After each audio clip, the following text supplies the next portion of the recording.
बिस्मिल्लाहिर्रहमानिर्रहीम। अक्सर मजहबी हलकों के अंदर ये बहस चलती रहती है कि जो अल्लाह के अलावा दूसरों को पुकारें लगाई जाती हैं, ये शिरक है या बिद्दत है या ऐन दीन है। तो इस पर झगड़े भी होते हैं लोगों के, कुफ्र और शिरक के फतवे भी एक दूसरे के ऊपर लगाते हैं। बाकी कुरान इस मामले में बिल्कुल एक वाज़ेह अकीदा बयान करता है। ये नहीं कि जिसके दिल में जो आए वो वही मौक़िफ़ इख्तियार कर ले। कुरान में नबी सल्लल्लाहु अलैहि वसल्लम से मुखातब किया गया है और ऐसे माहौल के अंदर कि वो कौम है, मुशरिकीन मक्का हैं, उनकी सबसे बड़ी पहचान जो उनके शिरक की है वो यही है कि वो उनकी पुकारें लगाते थे, या इब्राहीम अगिस्नी, या इस्माइल अगिस्नी, या लात बाबा, या मनात बाबा, उनको पुकारते थे। और उनके मुकाबले में नबी सल्लल्लाहु अलैहि वसल्लम से कहा गया कि इनके सामने कहो, कुल इन्नमा अदऊ रब्बी वला उशरिकु बिही अहदा।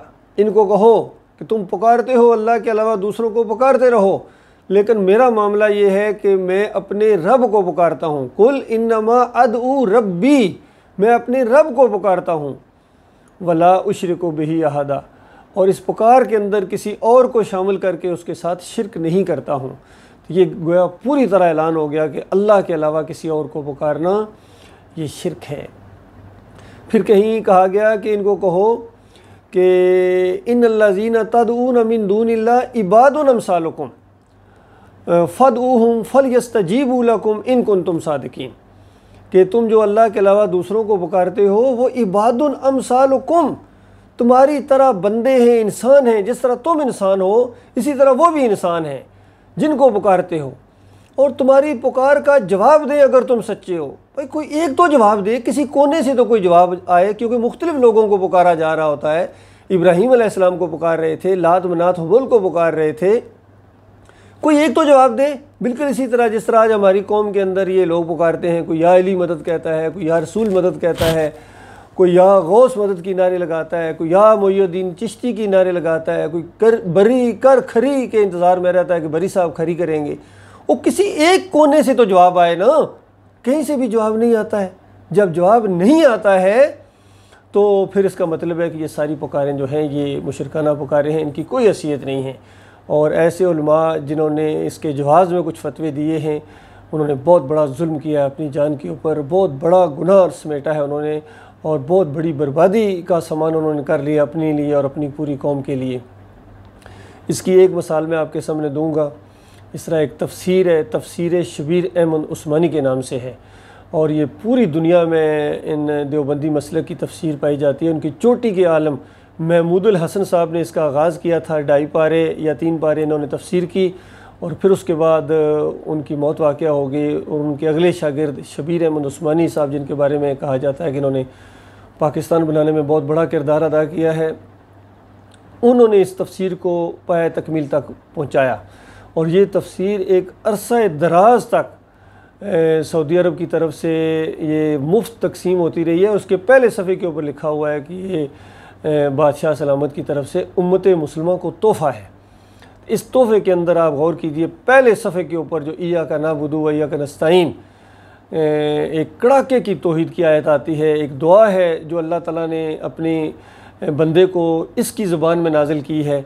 अल्लाह की हम्द व सना बयान करने के बाद अल्लाह के सामने खड़े हो जाओ और कहो कि इय्याका नअबुदु, इय्याका वाहिद मुखातब का यानी जिस तरह सीगा होता है कि ए अल्लाह मैं सिर्फ़ और सिर्फ तेरी इबादत करता हूँ और करता रहूँगा, व इय्याका नस्तईन, और सिर्फ तुझे मदद के लिए पुकारता हूँ और पुकारता रहूँगा। ये एक अहद व पैमान है। तो इसको तर्जमा बिल्कुल सही किया उन्होंने महमूदुल हसन साहब ने और शबीर अहमद उस्मानी साहब ने कि ए अल्लाह तेरी ही इबादत करते हैं और तुझ ही से इस्तानत यानी मदद मांगते हैं। फिर इसका हाशिया चढ़ाया और हाशिए के अंदर लिखा कि इस आयत शरीफा से मालूम हुआ, आप पहले गौर कर लीजिए कि क्या मालूम हुआ। मालूम तो ये हुआ कि अल्लाह ताला ने हमें ये सिखाया है कि मेरे बंदों मुझसे जब दुआ मांगो तो इस तरह दुआ मांगो कि तेरी ही इबादत करते हैं, तुझ ही से मदद मांगते हैं, किसी और से नहीं मांगते हैं, ये मालूम हुआ। लेकिन आलिम दीन साहब कह रहे हैं कि इस आयत शरीफा से मालूम हुआ कि अल्लाह के नेक बंदों को, मकबूल बंदों को खालिस वास्ता रहमत इलाही समझ कर गैर मुस्तकिल जानते हुए अगर इनको भी मदद के लिए पुकारा जाए, इनसे इस्तानत ज़ाहिरी कर ली जाए, तो ये भी अल्लाह ही को पुकारना है, अल्लाह ही से इस्तानत है। तो आप बताओ अल्लाह के बंदो, इससे बड़ा और जुल्म क्या होगा, इससे बड़ी और हक़ और बातिल को मिलाने का गोया इन्होंने हक़ अदा कर दिया है।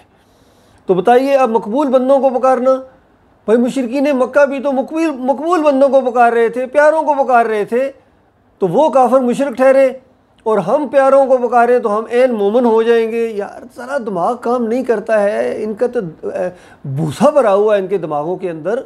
किस तरह इन्होंने तौहीद को शिर्क के अंदर बदली कर दिया। पूरा कुरान इसी बात के ऊपर ज़ोर देता है, पूरा कुरान ज़बरदस्त तरीके से ज़ोर देता है। और सूरह अल-कहफ़ के अंदर तो आखिरी रुकू में फ़ैसला कुल अंदाज में अल्लाह ताला ने यह बात बताई, अफ़हसिबल्लज़ीना कफ़रू अन यत्तख़िज़ू इबादी मिन दूनी औलिया, कि क्या गुमान किया है इन काफरों ने कि मुझे छोड़कर मेरे बंदों को अपना कारसाज, मुश्किल किशा, दाता दस्तगीर, मुश्किल किशा, हाजत रवा समझ लें, इनके रुकू और सजदे करें, इनके सामने जाके माथे रगड़ें, इनके वास्ते वसीले दें, तो मैं इनको छोड़ दूंगा। इन्ना आतदना जहन्नमा लिल काफरीना नुज़ुला, तो मैंने ऐसे काफरों के लिए जहन्नम की आग को मेहमान नवाजी के तौर पर तैयार करके रखा हुआ। इस तरह गुस्से वाले अंदाज में अल्लाह ताला ने एक ही आयत के अंदर 2 मरतबा ऐसे लोगों को जो अल्लाह के अलावा किसी और को पुकारते हैं, किसी और को दाता दस्तगीर, मुश्किल किशा, हाजत रवा कहते हैं, उनको काफिर और मुशरिक कहा है। और फिर अगली आयत के अंदर फिर कहा है 2 मरतबा। तो आप गौर कीजिए, ये किसी गलतफहमी में ना रहना मेरे प्यारे भाइयों। ये बड़े बड़े उलमा, ये मसलक परस्त, ये फ़िरका परस्त, ये अपनी दुनिया की खातर आपकी दुनिया और आखिरत दोनों बर्बाद कर देंगे, क्योंकि जिनका पेट दीन के साथ लगा हुआ हो वो कभी हक बात बयान नहीं कर सकते। कुलिये के तौर पर अपने पास बात याद रखें, ये सारे मसलक, सारे फ़िरके, इनका पेट जो है ना ये दीन के साथ लगा हुआ है। कोई मसलक आज ऐसा नहीं है, पूरी ज़मीन के ऊपर हर जगह ये दीन के ऊपर उजरत ली जाती है। नमाज़ पढ़ाने के पैसे लेते हैं, अज़ान देने के पैसे लेते हैं, कुरान और हदीस अपने लिहाज से जो पढ़ाते हैं उसके भी पैसे लेते हैं, हालांकि उसके अंदर भी शिर्क की इंजेक्शन लगा के देते हैं। दवा लाए हैं, जहर मला के लाए हैं। तो इन्होंने ये कारनामे अंजाम दिए हैं, चाहे सऊदीया के हों, चाहे पाकिस्तानी हों, चाहे इंडिया के उलमा, हर जगह मिस्री उलमा हों, हर जगह जहाँ भी बात हुई है, बांग्लादेश के हों, हर जगह से ये उजरत के कायल हैं पूरी तरह। ये खालिस दुकानदार हैं, ये दीनदार नहीं हैं। लिहाजा ये जो नारे लगाए जाते हैं, ख़ासकर हमारे जंग में फ़ौजी भाई लगाते हैं, नारा हैदरी या अली मदद, अल्लाह के बंदो वो मदद के लिए कभी नहीं आ सकते हैं, कभी नहीं आ सकते हैं। जो अली रज़ी अल्लाह ताला ने, वो अल्लाह के नेक बंदे थे, अल्लाह की तौहीद के लिए लड़ते रहे हैं और शहीद होकर जन्नतों में पहुँच गए हैं। और लोग भी जन्नतों में, सारे अम्बिया भी जन्नतों में ज़िंदा हैं, शौहदा जन्नतों में ज़िंदा हैं, इन कब्रों के अंदर ज़िंदा नहीं हैं। और यहाँ आपकी मदद के लिए, दाताई, दस्तगीरी, मुश्किल कशाई के लिए नहीं आते हैं। और इनका ये अकीदा रखना कि वो आ जाते हैं, सुनते हैं, देखते हैं, पहचानते हैं, ये बहुत बड़ा शिर्क है। अल्लाह की किताब का इनकार है, कलमे का इनकार है, ला इलाहा इल्लल्लाह मुहम्मद रसूलुल्लाह का इनकार है, किसी गलतफहमी में ना रहना। ये कलमा हमारा आखिरी सहारा है, याद रखिए।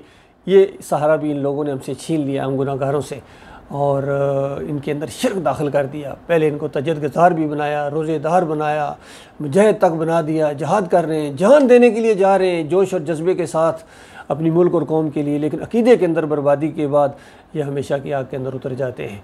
अल्लाह ताला इसके ऊपर गौर व फिक्र करने और ईमान बिल्कुल खालिस करके हम अल्लाह के बंदे बने। पहले ख़ुद अल्लाह के बंदे बने। क्यों अल्लाह का बंदा बनने के यहाँ पर यानी शर्म दामनगीर होती है, उसका खाते हुए शर्म नहीं आती है और उसको पुकारते हुए शर्म आती है। जो उसको नहीं पुकारते, हदीस के अंदर आता है, जो अल्लाह को नहीं पुकारता है अल्लाह नाराज़ होता है उससे, यानी जो सिर्फ नहीं पुकारता है उससे नाराज़ होता है, तो जो दूसरों को पुकारता है उससे के ऊपर किस तरह गज़बनाक होता है अल्लाह ताला। तो लिहाजा ईमान खालिस करके, ये हालात तो बहुत सख्त अब आ रहे हैं, अंदाज़ा लगाइए आगे जंगों का सिलसिला शुरू होने वाला है। और ईमान खालिस के बगैर, अल्लाह के ऊपर भरोसा और तवक्कल किए बगैर अगर आप दुश्मनों से लड़ेंगे तो आप तो गए मारे जाएंगे।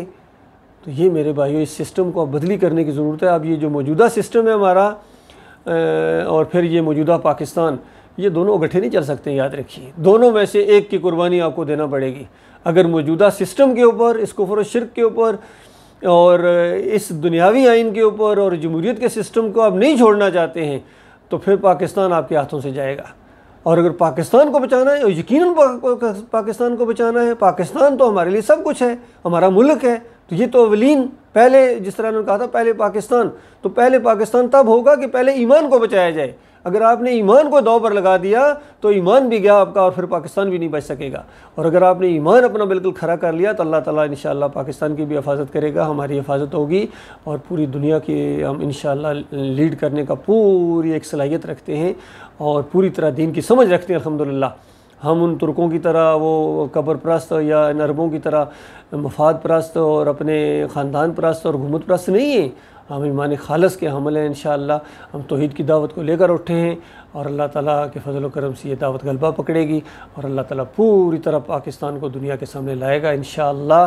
अल्लाह ताला हमारी सरहदों की हिफाजत फरमाए, हमारे भाइयों को ईमान अकीदा समझने और इसके ऊपर डट जाने की तौफीक अता फरमाए।